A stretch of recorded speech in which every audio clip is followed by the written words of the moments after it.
Hi అండి, welcome to my channel. సులువుగా ఈజీగా టేస్టీగా పల్లీల పొడితో కాకరకాయ కారం ఏ విధంగా సింపుల్గా తయారు చేసుకోవచ్చో ఈరోజు మన వీడియోలో చూపించబోతున్నానండి. ఈ కాకరకాయ ఫ్రై తయారు చేసుకోవడానికి సన్నగా కాకరకాయలు కట్ చేసి తీసుకోవాలి.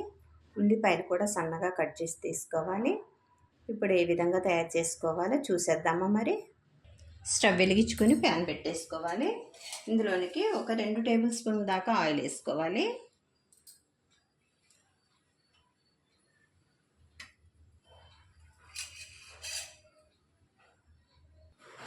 ఒక టేబుల్ స్పూన్ దాకా మినపప్పు వేసుకోవాలి.